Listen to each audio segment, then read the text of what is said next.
복되고 거룩한 주님의 날 우리에게 허락하시는 하나님의 말씀은 욥기 1장 20절에서 22절 말씀입니다. 제가 봉독하여 드리도록 하겠습니다. 욥이 일어나 겉옷을 찢고 머리털을 밀고 땅에 엎드려 경배하며 가로되 내가 못해서 적신이 나와 싸운즉 또한 적신이 거리로 돌아가올지라. 주신 자도 여호와시요 취하신 자도 여호와시오니 여호와의 이름이 찬송을 받으실지니라 하고, 이 모든 일에 욥이 범죄하지 아니하고 하나님을 향하여 어리석게 원망하지 아니하니라. 오늘 우리에게 허락하시는 하나님의 말씀은 동방의 가장 큰 자 욥에 대해서 네 번째 시간으로 욥의 신앙에 대해서 알아보도록 하겠습니다. 동방의 가장 큰 자 욥의 신앙입니다. 욥이 하나님과 맺은 언약을 잘 지켜 행함으로 동방의 가장 큰 자가 된 모습을 볼 수 있었습니다. 그렇다면 우리도 이렇게 욥이 하나님과의 약속을 잘 지킨 것처럼 우리도 하나님과의 약속을 잘 지키면 동방의 가장 큰 자뿐만 아니라 세계 모든 민족의 뛰어난 자의 모습으로 함께 해주겠다고, 그렇게 되게 해주겠다고 우리 하나님께서 우리에게 말씀으로 약속하고 있습니다. 그러므로 저와 여러분이 드리는 이 매주 드리는 예배가 성공하면 반드시 우리도 동방의 가장 큰 자뿐만 아니라 세계 모든 민족의 뛰어난 자가 된다는 소망을 가지시고, 욥이 하나님과 언약을 잘 지켜서 그렇게 큰 자가 되었던 것처럼 우리도 언약을 잘 지킴으로 그는 큰 자가 되는 축복이 있을 줄 믿습니다. 자, 오늘부터는 이 욥기에 대해서 한번 자세히 살펴보도록 하겠습니다. 욥의 신앙에 대해서 자세히 살펴보도록 하겠습니다. 먼저 이 욥의 신앙을 보기 위해서 마귀의 고소에 대해서 한번 살펴보도록 하겠습니다. 욥기 1장 1절입니다. 욥기 1장 1절에 이렇게 기록하고 있습니다. 우스 땅에 욥이라 이름하는 사람이 있었는데 그 사람은 순전하고 정직하여 하나님을 경외하며 악에서 떠난 자더라. 하나님을 경외하며 악에서 떠난 자, 어떤 사람? 순전하고 정직하여 하나님을 경외하며 악에서 떠난 자라고 기록하고 있습니다. 자, 순전하다는 것은 무엇입니까? 순전하다는 것은 흠이 없다는 것입니다. 순전하다는 것은 흠이 없다. 그만큼 철저히 하나님의 말씀을 지켰다는 것입니다. 자기 자식뿐만 아니라 심지어 자기 자녀들이 잔치를 베풀고 나면 혹시 그 자녀들이 죄를 범하여 마음으로 하나님을 배반하였을까요? 그 자녀들의 맹수대로 하나님께 번제를 드리는 정말 순전하고 정직한 사람이었습니다. 욥기 1장 4절에서 5절 말씀을 함께 보도록 하겠습니다. 욥기 1장 4절에서 5절입니다. 시작. 그 아들들이 자기 생일이면 각각 자기의 집에서 잔치를 베풀고 그 누이셋도 청하여 함께 먹고 마심으로 그 잔치 날이 지나면 욥이 그들을 불러다가 성결케 하되 아침에 일어나서 그들의 명수대로 번제를 드렸으니 이는 욥이 말하기를 혹시 내 아들들이 죄를 범하여 마음으로 하나님을 배반하였을까 함이라. 욥의 행사가 항상 이러하였더라. 자, 이처럼 욥은 자녀들의 신앙까지도 세심하게 챙기는 그런 믿음의 사람이었습니다. 그래서 하나님도 욥의 신앙을 사단들 앞에 자랑을 하고 있습니다. 욥기 1장 8절입니다. 욥기 1장 8절에 우리 하나님께서 욥을 자랑하고 있습니다. 욥기 1장 8절 보겠습니다. 시작. 여호와께서 사단에게 이르시되 내가 내 종 욥을 유의하여 보았느냐. 그와 같이 순전하고 정직하여 하나님을 경외하며 악에서 떠난 자가 세상에 없느니라. 우리 하나님께서 얼마나 욥이 좋았으면 사단 앞에서 욥을 자랑합니다. 내 종 욥을 유의하여 보았느냐. 그와 같이 순전하고 정직하여 악에서 떠나며 하나님을 경외하는 자가 이 세상에 없느니라 하면서 욥을 자랑하고 있습니다. 그런데 이때 사단은 어떻게 합니까? 하나님, 욥이 까닭없이 하나님을 그렇게 사랑하겠습니까? 욥이 까닭없이 하나님을 그렇게 경외하겠습니까? 그렇게 욥을 고소합니다. 우리 하나님께서 욥을 축복하셔서 욥이 저렇게 동방에 가장 큰 자가 되니까 하나님을 이렇게 잘 섬기지, 만일에 욥을 저렇게 축복하지 않았다면, 만일에 욥에게 저 모든 축복이 사라진다면 분명 욥은 하나님을 사랑하지 않을 것입니다, 이 말입니다. 그때 우리 하나님께서 그렇게 말씀합니다. 자, 먼저 욥기 1장 9절에서 11절에 사단이 고소하는 말씀을 찾아보도록 하겠습니다. 욥이 하나님을 경외하는 것은 하나님께서 복을 주시기 때문이라고 마귀가 고소하고 있습니다. 여기 1장 9절에서 11절입니다. 시작. 사단이 여호와께 대답하여 가로되 욥이 어찌 까닭없이 하나님을 경외하니까? 주께서 그와 그 집과 그 모든 소유물을 산울로 두르심이 아니니까? 주께서 그 손으로 하는 바를 복되게 하사 그 소유물로 땅에 늘리게 하셨음이니이다. 이제 주의 손을 펴서 그의 모든 소유물을 치소서. 그리하시면 정령 대면하여 주를 욕하리이다. 욥이 하나님을 경외하는 까닭은 하나님이 욥에게 복을 주셨기 때문이라는 것입니다. 그러므로 그 복들을 다 거두어가면 분명 욥은 하나님을 욕할 것이다, 이 말입니다. 하나님을 경외한다는 것은 무엇입니까? 하나님의 말씀에 순종한다는 것입니다. 그런데 우리가 이렇게 하나님 말씀에 순종하는 것, 즉 하나님을 경외하는 이유가 무엇이라고 생각하십니까? 어떤 사람들은 하나님을 섬기는 것이 복을 받기 위해서, 또 어떤 사람들은 내가 받은 복이 많기 때문에 하나님을 잘 섬긴다, 이렇게 생각할 수도 있습니다. 그런데 우리가 하나님을 잘 섬기는, 우리가 하나님을 잘 섬겨야 되는 근본적인 이유가 있습니다. 우리가 복을 받기 위해서도 아니고 복을 많이 받았기 때문도 아닙니다. 신명기 27장 9절에서 10절 말씀을 한번 찾아보도록 하겠습니다.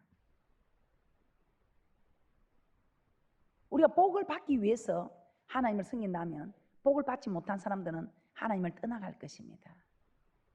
복을 많이 받았기 때문에 하나님을 섬긴다면, 그 받은 복이 사라진다면 하나님을 떠날 것입니다. 그런데 복을 받지 못해도 우리는 하나님을 잘 섬기고 있습니다. 또 많은 복을 받고 있지만 하나님도 잘 섬기고, 또 많은 복을 받았지만 잠시 그 복들이 사라진다 해도 우리는 하나님을 잘 섬기고 있습니다. 그 이유가 무엇인가? 신명기 27장 9절에서 10절에 이렇게 말씀하고 있습니다. 우리가 하나님을 경외하는 것, 즉 말씀을 지키는 이유는 하나님의 백성이 되었기 때문이라고 말씀하고 있습니다. 마치 대한민국이 우리에게 큰 혜택을 주든지 아니 주든지 대한민국의 백성이라면 대한민국에서 명하는 우리가 법을 지키는 것처럼, 큰 부자도 국방의 의무를 다하기 위해서 군대를 가고, 부자가 아닌 어려운 사람도 국방의 의무를 다하기 위해서 군대에 가는 것처럼, 우리가 복을 받기 위함도 아니요 복을 받았다 함도 아니요, 우리는 하나님의 백성이 되었기 때문에 하나님의 말씀을 지키는, 즉 하나님을 경외하는, 즉 하나님을 섬기는 것이다, 이 말입니다. 신명기 27장 9절에서 10절입니다. 시작. 모세가 레위 제사장들로 더불어 온 이스라엘에게 고하여 가로되 이스라엘아 잠잠히 들으라. 오늘 내가 내 하나님 여호와의 백성이 되었으니 그런즉 내 하나님 여호와의 말씀을 복종하여 내가 오늘날 내게 명하는 그 명령과 규례를 행할지니라. 우리 하나님께서 예수 그리스도의 보혈로 우리를 죄에서 구원하며 하나님의 백성으로 삼아주신 이유, 그 목적은 바로 하나님의 이 명령을 지키게 하기 위해서, 즉 하나님의 말씀을 지키게 하기 위해서, 즉 하나님을 경외하게 하기 위해서, 즉 하나님을 섬기게 하기 위해서, 즉 하나님을 사랑하게 하기 위해서 우리를 백성 삼으셨다, 이 말입니다. 즉 우리를 구속해 주셨다, 이 말입니다. 그것뿐입니까? 또 이렇게 우리가 하나님께서 우리를 백성 삼아주신 데 감사하여 하나님의 명령을 잘 지키면 우리 하나님께서 그 명령을 지킨 대가로 우리에게 복을 주신다는 것입니다. 얼마만큼 주실까요? 쌀 곳이 없도록 욥처럼 동방의 가장 큰 자로, 아니 세계 모든 민주에 뛰어난 자에게까지, 뛰어난 자가 되기까지 우리에게 복을 주신다는 것입니다. 그러므로 복을 받지 못하였어도, 아니 재앙과 고난을 받고 있을지라도 우리는 하나님을 섬겨야 한다는 것입니다. 하나님의 말씀을 지켜야 한다는 것입니다. 하나님을 경외하여야 한다는 것입니다. 그 법을 지키고 있을 때에, 명하는 명령을 지키고 있을 때 우리 하나님께서는 그 지킨 자에게 그냥 계시는 하나님이 아니고, 복 받으려고 지킨 것은 아니지만 우리 하나님께서는 그에 합당한 축복을 우리에게 허락하신다는 말씀입니다. 이 말씀이 믿어지는 분들은 그렇게 말씀을 지킵니다. 그러므로 나처럼 해봐라 요렇게, 나처럼 해봐라 요렇게 하면서 받은 복을 내어놓습니다. 이렇게 했더니 이런 축복을 주시더라 하면서, 그런데 아마도 농담이겠지 하고, 아마도 농담이겠지 하고 그렇게 하지 않는 분들은 받은 복을 헤어볼 것이 없다는 것입니다. 여러분들은 어떤 분들입니까? 나처럼 해봐라 요렇게 하는 분들입니까? 아니면 그냥 저 사람 어쩌다 보니까 저렇게 되었구나 하고 구경하시는 분들입니까? 나처럼 해봐라 요렇게 하고 축복의 주인공들입니까?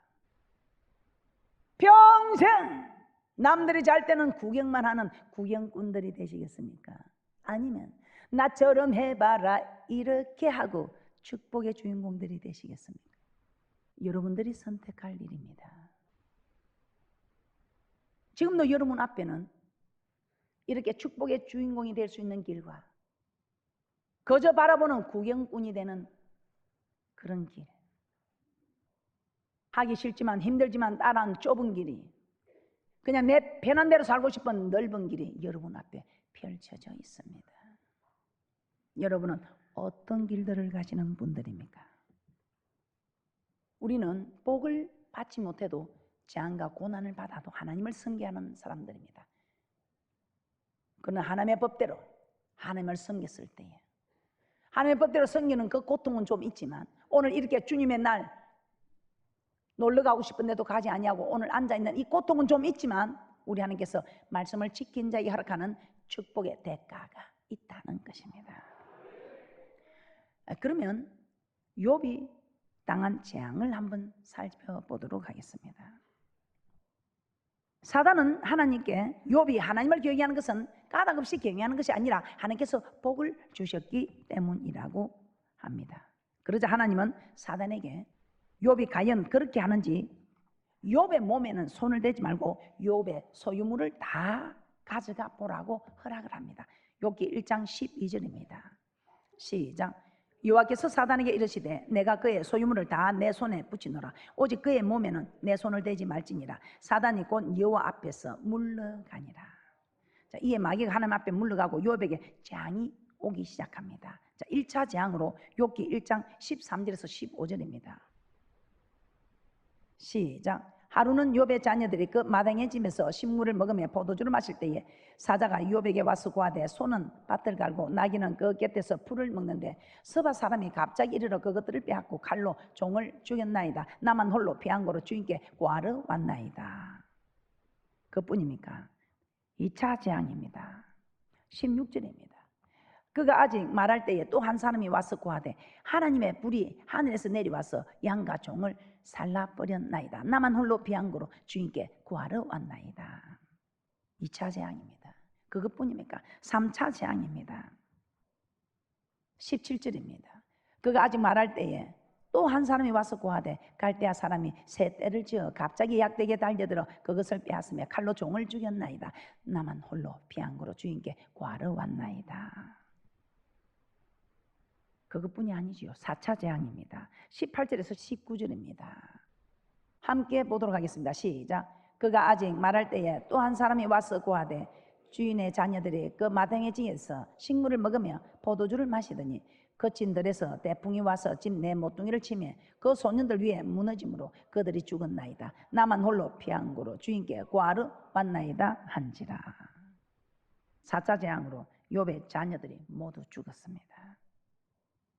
욥이 정신을 차릴 시간도 없이 한순간에 4번의 재앙이 닥쳤습니다. 가축들이 죽임을 당하고 빼앗기고 심지어 그의 자녀들까지 죽음을 당하는 재앙이 다가온 것입니다.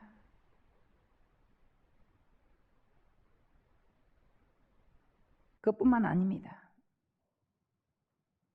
마지막에는 발바닥에서부터 정수리까지 욥에게 악창이 생겨서 제 가운데 앉아서 기와 조각으로 가져다가 자기 몸을 긁고 있을 그런 지경이 되었습니다. 욥기 2장 7절에서 8절입니다. 욥기 2장 7절에서 8절입니다. 시작. 사단이 이에 여호와 앞에서 물러가서 욥을 쳐서 그 발바닥에서 정수리까지 악창이 나게 한지라. 욥이 제 가운데 앉아서 기와 조각을 가져다가 몸을 긁고 있더니. 자, 그러면 오늘 이런 재앙을 당한 욥의 반응은 어떠했을까요? 갑자기 재앙을 만나게 되면 우리는 모두 한결같이 원망을 하게 됩니다. 이스라엘 백성들도 마찬가지였습니다. 하나님께서 그들을 출애굽시켰을 때 구원의 하나님께 찬양을 드렸습니다. 나의 힘이요 노래시며 하나님을 찬양한 그들입니다. 그런데 그들이 홍해를 건너서 수르 강야로 들어가서 살 길을 향하였으나 물을 얻지 못하고 마라에 이르게 됩니다. 그때 그 마라에서 그들은 하나님을 원망합니다. 하나님을 찬송하던 그들이 맺히지 못해서 조그만 어려움을 만나자 하나님을 원망하고 있다 이 말입니다. 이러한 이스라엘 백성들의 모습은 마치 오늘날 우리의 모습과 같습니다. 복을 받았을 때는 하나님께 감사하며 찬송을 드리면 조금 어려움이 오고 또 고난이 오면 금방 입에서 원망이 나오고 불평이 나오는. 그러나 욥은 상상할 수 없을 정도의 그런 큰 재앙을 만났지만 이 욥은 어떤 모습을 보이고 있습니까? 욥기 1장 20절에서 22절입니다. 그런 큰 재앙을 만났지만 욥은 여호와 이름에 찬송을 드리면서 하나님을 향하여 어리석게 원망하지 않았습니다. 욥기 1장 20절에서 22절입니다. 오히려 무엇이라고 합니까? 주신 자도 여호와시요 취하신 자도 여호와시라고 고백하고 있습니다. 욥기 1장 20절에서 22절입니다. 시작.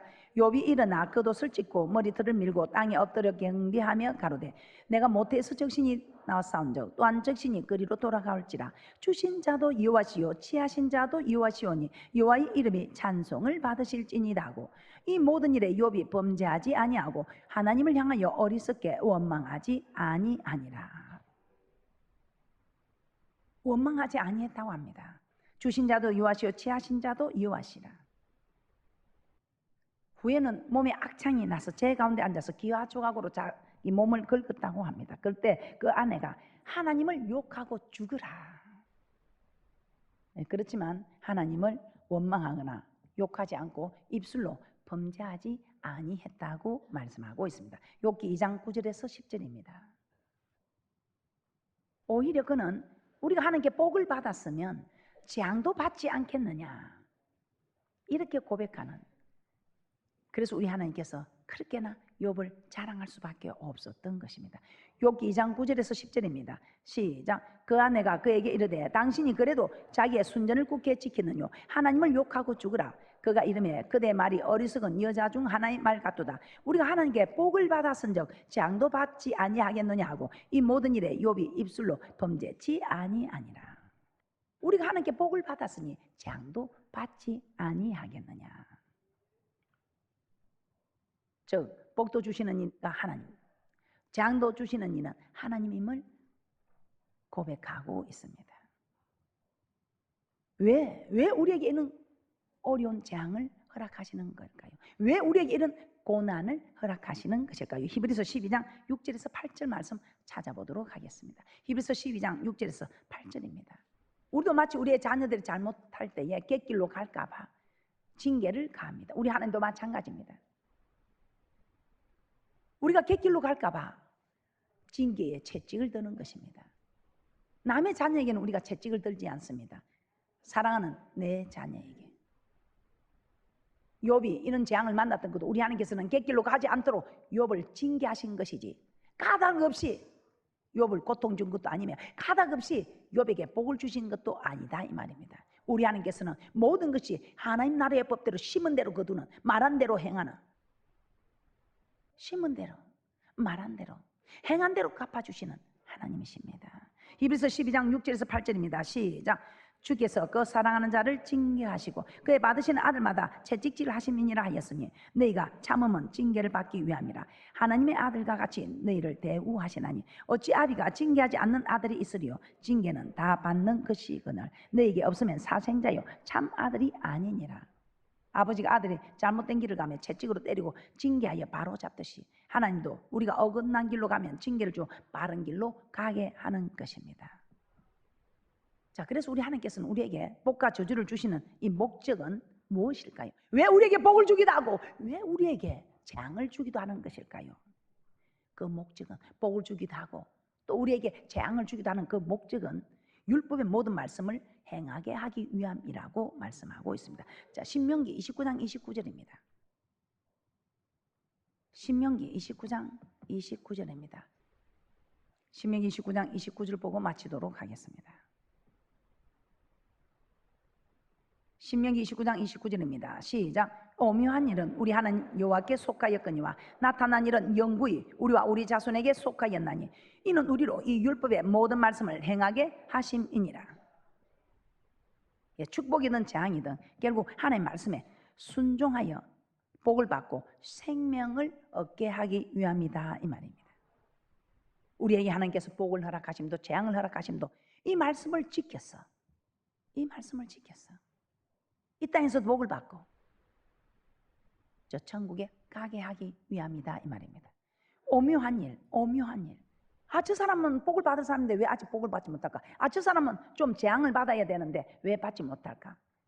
복을 허락하고 재앙을 허락하는 것은 하나님 속 안에 있습니다.